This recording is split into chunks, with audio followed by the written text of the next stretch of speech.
রাজ্যের পুলিশের নিয়ম, যেখানে বিজেপি আন্দোলন করতে যাবে, বিজেপির উপরে বিজেপিকে পেটাবে, বিজেপিকে পাল্টা কেস দেবে। মানে মারের সাথে লাঠিচার্জের সাথে কেসটা হচ্ছে ফ্রি। মুখ্যমন্ত্রী বলেছিলেন ডবল ডবল চাকরি হবে, চাকরি তো আর হয়নি, ডবল ডবল কেস পাবেন, মানে অত্যাচার পাবেন, মারও খাবেন আবার কেসও পাবেন। বলছি যে পুলিশ বলছে যে অত্যন্ত সংযম তারা দেখিয়েছেন এবং আইনানুগ সিদ্ধান্ত নিয়েছেন। সরকারি কর্মচারীরা ফেঁসেছিলেন, 2-2.5 ঘন্টা তাদের ঘেরাও করে রাখা হয়েছিল। পুলিশ অত্যন্ত সংযমের সাথে কালকে কাজ করেছে। অসুস্থ মা রয়েছে, সন্তান সম্ভব একজন মহিলা ছিলেন, তাদেরকে বের করার জন্য এই সিদ্ধান্ত নিয়েছে। দেখুন, আমার মনে হয় পুলিশ যেভাবে কথা বলছে, যে সংযম তারা দেখিয়েছেন, এটা যদি সংযমের নিদর্শন হয়, তাহলে এই পুলিশ কতটা হিংস্র বর্বর হতে পারে এবং কিভাবে শিক্ষকদের উপর আক্রমণ নামতে পারে সেটা আমরা সহজেই অনুমেয় আমাদের। যদি এই ধরনের কোনো বিশেষ কেস থাকে, যে কেসের কথা আপনারা বলছেন আপনাদেরকে পুলিশ বলেছে, তাহলে আমার মনে হয় যে কোনো শুভবুদ্ধি সম্পন্ন আন্দোলনকারী শিক্ষক শিক্ষিকাদেরকে যদি প্রশাসন অনুরোধ করতেন, প্রশাসনের তরফে অনুরোধ করা হতো, শিক্ষক শিক্ষিকারা অ্যাটলিস্ট তাতে বাধা দিতেন না যে কোনো গর্ভবতী মহিলা সেই অফিস থেকে ছেড়ে বাড়ি যাবে, তাতে কেউ আটকাতেন না। দুর্ভাগ্যের বিষয়, এই পুলিশ এটাকে অ্যালিবাই তৈরি করে শিক্ষকদেরকে মেরে দুর্মুষ করে এই আন্দোলনকে বন্ধ করার চেষ্টা করছে। আমার মনে হয় রাজ্যের সমস্ত শিক্ষক সমাজকে এর বিরুদ্ধে গর্জে ওঠা উচিত। প্রয়োজনে একদিন নিজেরা কাজ বন্ধ করে এই সরকারকে শিক্ষকদের শিক্ষা দেওয়া উচিত। বলছি গতকাল একটা ছবি দেখা গিয়েছিল, পুলিশ এসে বাধা দিল, কিন্তু তার আগে দেখা গেল যে সুপ্রসাদ দত্ত এবং তার অনুগামীরা তাদের যে ভূমিকা এবং তাদেরকে যে খোলা ছেড়ে দেওয়া, তারপরে পুলিশ গেল, সেই অংশটা কিভাবে দেখছেন? না, সে তো তৃণমূলের পুলিশ আসার আগে তৃণমূলের গুন্ডারা এসেছিল এবং সব্যসাচী দত্ত এই ধরনের কাজের এক্সপার্ট। তাকে সেখানে পাঠানো হয়েছিল তার লোকজন সহ, যে সেখানে গুন্ডামি করে ভয় দেখিয়ে এদেরকে সরিয়ে দেওয়ার জন্য, শিক্ষকদেরকে সরিয়ে দেওয়ার জন্য। শিক্ষকদের অনেকের ভিডিওতে ফেসবুক লাইভে আমরা দেখেছি, গেঞ্জি পরা কিছু ছেলে তারা সেখানে দাপাদাপি করছিল, হাফ প্যান্ট পরা কিছু ছেলে তারা দাপাদাপি করছিল। এরা তো পুলিশ নয় অ্যাটলিস্ট। মমতা বন্দ্যোপাধ্যায়ের সরকারের অবস্থা খারাপ, কিন্তু এত খারাপ নয় যে হাফ প্যান্ট করে পুলিশকে ঘুরতে হবে, তার থেকে বেশি টাকা পুলিশকে দেন মমতা বন্দ্যোপাধ্যায়। তো স্বাভাবিকভাবে এরা এই হাফ প্যান্ট পরা পুলিশ নিশ্চয়ই মমতা বন্দ্যোপাধ্যায়ের পুলিশ নয়, এরা মমতা বন্দ্যোপাধ্যায় দলের সম্পদ। আজকে ফের উত্তেজনা বিকাশ ভবনে, ব্যারিকেড সরিয়ে দিল আন্দোলনকারীরা এবং তারা বলছে যতক্ষণ না পর্যন্ত তারা পুনর্বহাল হচ্ছেন তাদের আন্দোলন চলবে। দেখুন, আমি শিক্ষকদেরকে এই কথাই বলবো যে বিকাশ ভবনে আপনারা করছেন ঠিক আছে, তা আসল লোকটা তো নবান্নে বসে আছে, যে আসল চুরিটা করেছে এবং আপনাদেরকে ফাঁসিয়েছে, এই প্যাচের মধ্যে ফেলেছে, তিনি তো প্যাচ কষে ওখানে আরামে মুড়ি শশা খাচ্ছেন, তাকে প্যাচে ফেলুন। বিকাশ ভবনে প্যাচ ফেলে লাভ নেই খুব একটা। কিন্তু তার থেকেও বড় কথা যে রাজ্য সরকার বারবার এই শিক্ষকদেরকে ললিপপ দিয়ে বোকা বানিয়েছে। আপনারা কতদিন ললিপপ আমরা খাবেন আমরা জানি না, আমরা প্রথমে বলেছিলাম যে যতই ললিপপ দিক এই রাজ্য সরকার, কিন্তু বাস্তবিকতা হচ্ছে এই শিক্ষকদেরকে মমতা বন্দ্যোপাধ্যায় বৈধ অবৈধ লিস্ট না দেওয়ার ফলে তাদেরকে এমন জায়গায় ফেলে দিয়েছে যে আগামী দিনে এদের পরীক্ষায় বসতে হবে। আর শিক্ষকদের মূল দাবি যে তারা পরীক্ষায় বসবেন না, যারা যোগ্য শিক্ষক তাদের দাবিটা যৌক্তিকতা আছে, আমরা অস্বীকার করছি না। কিন্তু এই সরকার এমন প্যাচে ফেলেছে, আইনি প্যাচে ফেলেছে, আইনি জটিলতায় ফেলেছে যে তাদের পরীক্ষায় বসা ছাড়া আর কোনো উপায় নেই। এই জায়গায় এই রাজ্য সরকার ঠেলে দিয়েছে এই শিক্ষকদের। সুপ্রিম কোর্ট আজ নির্দেশ দিয়েছেন বকেয়া ডিএর 25% মেটাতে হবে, কিভাবে দেখছেন? দেখুন, আমি তো মনে করি যে সুপ্রিম কোর্ট প্রথমে আদেশ দিয়েছিল 50%, 50%। পরবর্তী সময় অভিষেক মনু সিংভি, যিনি প্রখ্যাত কংগ্রেস নেতা এবং আমাদের রাজ্য সরকারের উকিল, তিনি দাবি দিয়ে তুলেছিলেন আদালতের কাছে পুনর্বিবেচনা করার জন্য, না হলে রাজ্য সরকারের নাকি মেরুদণ্ড ভেঙে যাবে। তো স্বাভাবিকভাবে সুপ্রিম কোর্ট এই বিষয়ে বিবেচনা করে 25% দেওয়ার কথা বলেছে এবং সেটা অবিলম্বে। আমরা মনে করি যে পারলে মানে নিয়ম অনুসারে পুরোটাই দিয়ে দেওয়া উচিত, 100% যে ডিএ বকেয়া, সেই বকেয়া ডিএ মেটানো উচিত। কিন্তু যেহেতু কোর্ট রায় দিয়েছে 25%, তো 25% দিয়ে অবিলম্বে শুরু করুন, ধীরে ধীরে 50% এবং তারপরে 1 বছরের মধ্যে পুরোটা দিয়ে দেবেন। 17 বার এই মামলা জটিল হয়েছে ক্রমশ। রাজ্য সরকার বারবার বলেছে যে রাজ্যে বিনিয়োগ আসছে, জোয়ার আসছে, অর্থনৈতিক কোনো রকম সমস্যা নেই।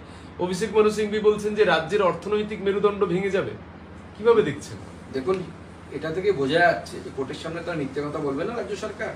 স্বাভাবিকভাবে বোঝা যাচ্ছে যে রাজ্য সরকার এই যে অর্থনৈতিক জোয়ারের কথা বলেছে, সেই জোয়ারটা আসলে জোয়ার বাজরার জোয়ার হতে পারে, জোয়ার ভাটার জোয়ার আসে না। তো স্বাভাবিকভাবে এই রাজ্য সরকারের অর্থনীতি ভিখারিতে পরিণত হয়েছে। এই রাজ্য সরকার এই পশ্চিমবঙ্গকে এই মুহূর্তে ভিখারিতে পরিণত করেছে, এবং তার ফলে এই টাকা শোধ করার জন্য কেঁদে কুলে উঠছে বারবার যে আমরা এই টাকা দিতে পারবো না, এবং এই টাকা অধিকার কর্মচারীদের, এবং এতবার পিছিয়েছে এই মামলা। বিজেপি প্রথম থেকেই আমাদের কর্মচারী পরিষদ থেকে শুরু করে বিভিন্ন সংগঠন এর সাথে যুক্ত ছিল, তারা সমানে সংগ্রাম চালিয়ে গেছে, তারা একের পর এক ডেট পেয়েছে।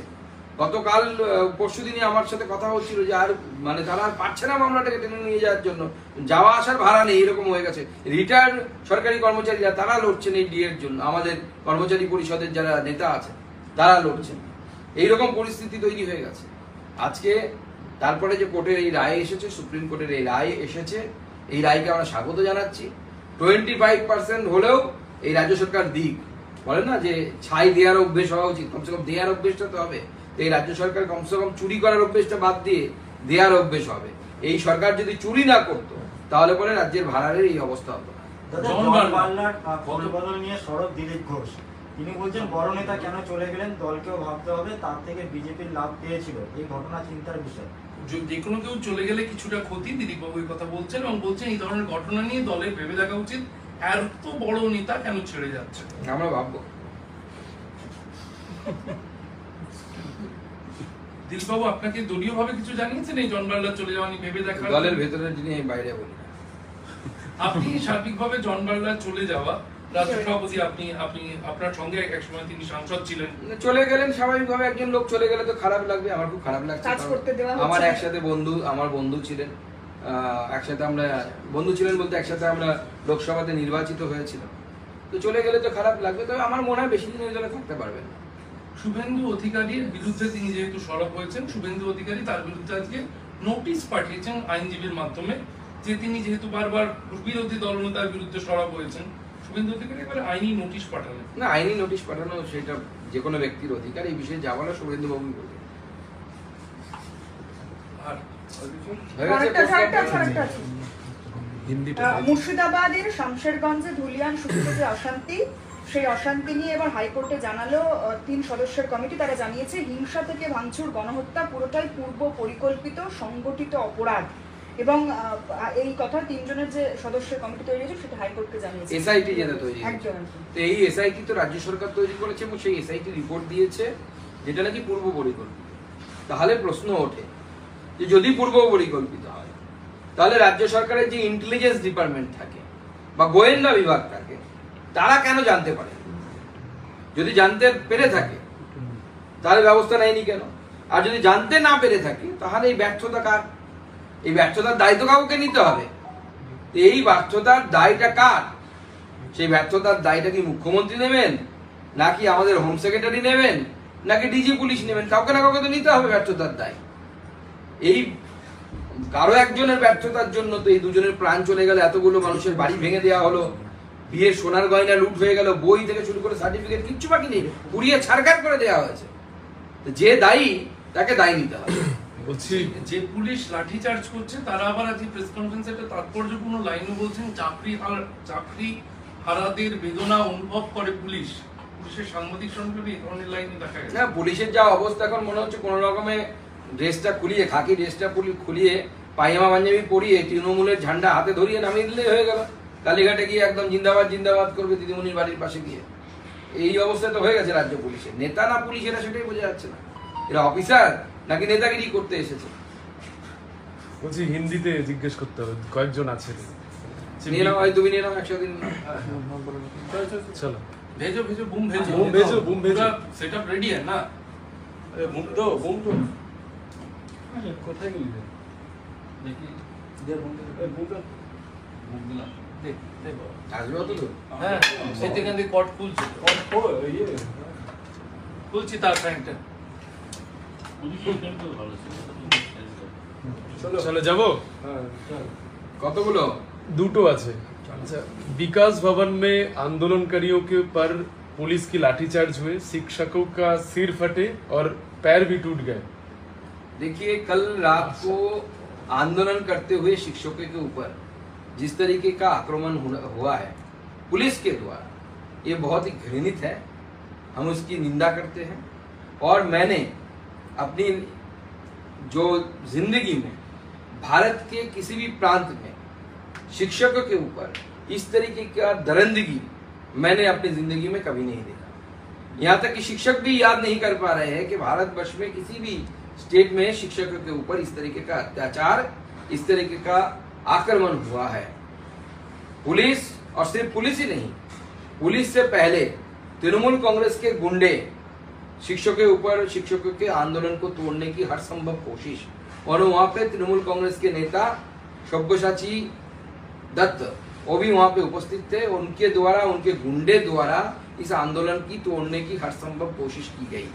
और जिस तरीके का आक्रमण हुआ है, इस तरीके का आक्रमण अनुचित है और शिक्षक समाज के ऊपर ये आक्रमण है। और मुझे लगता है कि बंगाल की जनता इसको मानेगी नहीं। और मैं सारे शिक्षक समाज से आवेदन करूंगा, हाथ जोड़ के निवेदन करूंगा कि इस सरकार के खिलाफ आवाज बुलंद करिए और इस सरकार के खिलाफ एक दिन का भी हो, सिंबॉलिक भी हो, फिर भी आप प्रतिवाद उसको, इस पे सरकार के इस एक्ट के खिलाफ, घृणित एक्ट के खिलाफ आप अपना प्रतिवाद जताइए। স্যার, একটা হচ্ছে সর্বোচ্চ আদালত যে 25% বলেছে ওটা একটু হিন্দিতে। देखिए, डीए के मामले में सुप्रीम कोर्ट की जो वर्डिक्ट आई है, पहले तो उस वर्डिक्ट को हम स्वागत करते हैं। इस वर्डिक्ट के लिए बहुत सारे ऑर्गेनाइजेशन बहुत पहले से लड़ाई कर रही थी। कर्मचारी परिषद बोल के बंगाल के एक ऑर्गेनाइजेशन बार बार लड़ रहे थे। बहुत बार हमारे लोगों से, हमारे पार्टी के लोगों से उन्होंने बातचीत भी किया। और जिस तरीके से इस लड़ाई के लगातार 14-17 बार इसका डेट पीछे गया और उसके बाद सुप्रीम कोर्ट का ये वर्डिक्ट आया है। और इस वर्डिक्ट में पहले सुप्रीम कोर्ट ने बताया था कि 50% अभी दे देनी चाहिए जो डीए ड्यू है उसका। उसके बाद राज्य सरकार की तरफ से जिस तरीके से अभिषेक मनु सिंघवी जी ने, जो कद्दावर कांग्रेस नेता है और राज्य सरकार की तरफ से स्टेट गवर्नमेंट को रिप्रेजेंट कर रहे थे, उन्होंने सुप्रीम कोर्ट से गुहार लगाई कि 50% अगर देने की जरूरत पड़ी तो सरकार का पूरा बैकबोन, इकोनॉमी का बैकबोन, सरकार की फिनेंस की बैकबोन टूट जाएगी। और इसके लिए उन्होंने, कोर्ट ने फिर रिवाइज करके 25% दिए जो ड्यू है उसको अभी मिटा देने के लिए बोला है, अभी दे देने के लिए बोला है। लेकिन मुझे लगता है कि सरकार को पूरी मिटा देनी चाहिए। अगर सरकार के तृणमूल